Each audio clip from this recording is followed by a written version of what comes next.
ప్రభు యొక్క ఘనమైన నామాన్ని బట్టి ప్రతి ఒక్కరికి వందనాలు చెల్లిస్తూ ఉన్నాను.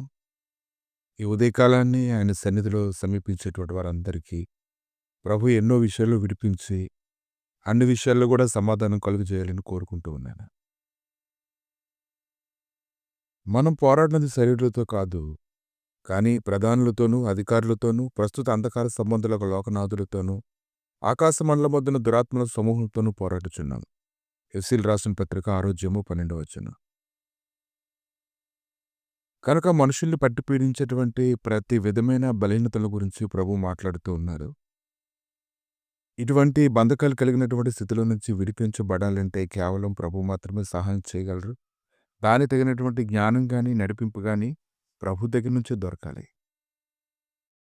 కనుక ఎంతోమంది భక్తి కలిగి ఉన్నారు గాని దేవుడి యొక్క శక్తిని ఆశ్రయించకపోతే ఇటువంటి వాటి గురించినటువంటి సంగతులు మనకు తెలియవు. అపోస్తలుల కార్యాలు 12:6 నుంచి హేరోదు అతన్ని వెలుపలకు తీసుకొని రావాలని ఉండగా ఆ రాత్రి పేతురు 2 సంకెళ్లతో బంధించబడి ఇద్దరు సైనికుల మధ్య నిద్రించుండెను. మరియు కావలివారు తలుపు ఎదుట చెరసాల కాచుకొనుచుండిరి. ఇదిగో ప్రభువు దూత అతని దగ్గర నిలిచాను. అతని ఉండిన గదిలో వెలుగు ప్రకాశించెను. చెరసాల్లో బంధించబడినటువంటి పేతురికైతే మరి ఏ నిరీక్షణ లేదు. అక్కడి నుంచి దాటిపోవడానికి మరేమీ లేదు. కాబట్టి అతను ఉన్నటువంటి గదిలో వెలుగు ప్రకాశించడాన్ని లేఖనంలో మనం చూస్తూ ఉన్నాము. దేవుడు తనను ప్రేమించేటువంటి వారికి ఏ విషయంలో కూడా కొదువు లేకుండా నడిపించడానికి శక్తిమంతుడు. వారి యొక్క ప్రణాళిక అంతా ఆయన చేతుల్లో ఉంది. కనుక దేవుడి యొక్క ప్రణాళికలో పేతురు ఉన్నాడు కనుక పేతురు విషయంలోని ఆయన గొప్ప కార్యం చేయడం ప్రారంభించారు. పేతురుకి ఏమీ చేయలేనటువంటి పరిస్థితుల్లో ఉన్నప్పుడు ఆ గదిలో వెలుగు ప్రకాశించినప్పుడు ప్రభు దూత అతని దగ్గర నిలిచాను. అతను ఉండిన గదిలో వెలుగు ప్రకాశించను. దూత పేతురు ప్రక్కన తట్టి త్వరగా లెమ్మని చెప్పి అతను లేపగా సంఖ్యల అరచేతుల నుంచి ఊడిపడను. అప్పుడు దూత అతనితో నీవు నడుము కట్టుకొని చెప్పులు తొడుక్కునమని అతను అలాగ చేసిన తర్వాత దూత నీ వస్త్రం పైన వేసుకుని నా వెంబడి రమ్మని అతనితో చెప్పు. అతడు వెలుపలికి వచ్చి దూత వెంబడి వెళ్ళి దూత వలన జరిగినది నిజముగా జరిగినని గ్రహింపక తనకు దర్శనం కలిగినని తలంచెను. అతను అదంతా నిజమని నమ్మేటువంటి స్థితిలోనే లేడు. ఈరోజు నీ జీవితంలో కూడా నువ్వు నమ్మే స్థితిలో లేకపోయినప్పటికీ దేవుడు నీ జీవితంలో ఒక అద్భుతం చేయడానికి ఆయన సిద్ధంగా ఉన్నాడు. ఎందుకంటే కీడు నీ వద్ద నుంచి తొలగిపోయేలాగా ఆయన సహాయం చేయనే ఉన్నాడు.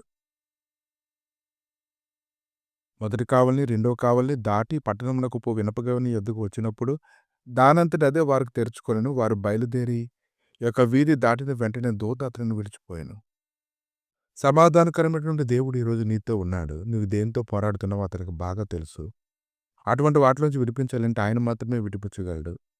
నువ్వు ఆయన సన్నిధిలో మౌనంగా కనిపెట్టుకుని ఉంటే చాలు. నీకు వెలుగు వచ్చింది, లెమ్ము తేజరిల్లెమ్ము, యెహోవా మహిమ నీ మీద ఉదయించెను. యెషయా 60:1 భూమి మీద చీకటి కమ్ముకున్నప్పటికీ, కటిక చీకటి జలముల మీద కమ్ముచున్నప్పటికీ దేవుడు నీ మీద ఉదయిస్తూ ఉన్నాడు. ఆయన మహిమ నీ మీద కనబడుతూ ఉంది. ఇంకా జనముల్ని వెలుగునకు వచ్చేదరు, రాజుల్ని ఉదయకాంతికి వచ్చేదరు. ఎన్నో గొప్ప విషయాలు నీ కోసం దాచబడున్నాయి. అవన్నీ నెరవేర్చబడే దినం వచ్చింది కనుక ఈ సమయంలో గొప్ప కృప నిన్ను ఆవరింపజేసి నిన్ను నడిపించునుగాక. ప్రభువా ఇదిగో తండ్రి, ఈ సమయంలో మీరు మాట్లాడే ప్రతి మాటను బట్టి వందనాలు నాయన. నీ కృపచేత ఈ దినమన వెలుగు వచ్చినట్లుగా నీ మహిమ వారి మీద ఉదించినట్లుగా కృప చేసినటువంటి దేవ వారిని విడిపించి గొప్ప చేస్తున్నందుకు వందనాలు.